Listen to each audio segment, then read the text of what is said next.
Lev Tolstoy deyir ki, mənə verilən bu zəkanı xoşbəxt olmayacaq bir uşağı dünyaya gətirməməyi üçün istifadə etməyəcəmsə, o zəka mənim nəyimə lazımdır? Çox gözəl söz deyib. Həqiqətən bu sözün çox böyük bir mənası var. Baxırsan, bir ailədir, nə yoldaşı işləyir, nə özü işləyir. Evdə pensiyadan dolanırlar, yaşlı adamların pensiyası ilə. Amma uşaq sayına baxırsan 6 dənə, 7 dənə.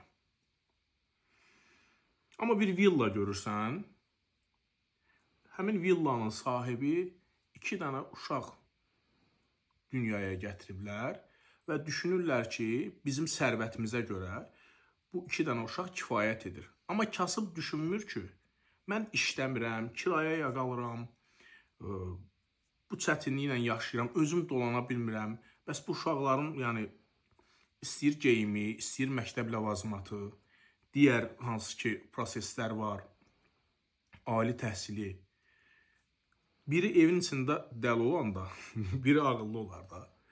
Yəni, düz gəlməyən o genetikalar var, biri-biri ilə cütləşəndə həmişə bu belə bir vəziyyət yaranır. Sonunda da çıxıb narazılıq eləyirlər ki, bizim imkanımız yoxdur, biz dolana bilmirik. Ay qardaş, dolana bilməyəcəksən də.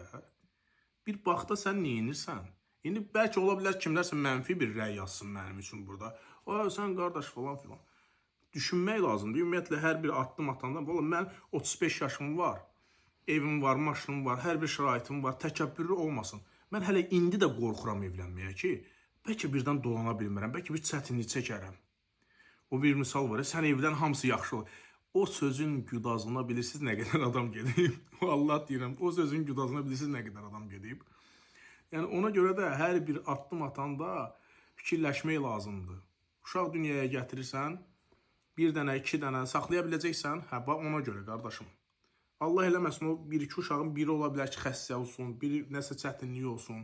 Neynə verəcəksən? Bunların hamısını öncədən planlaşdırmaq lazımdır.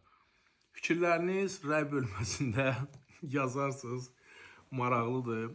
Özünüzə yaxşı baxın, özünüzü qoruyun.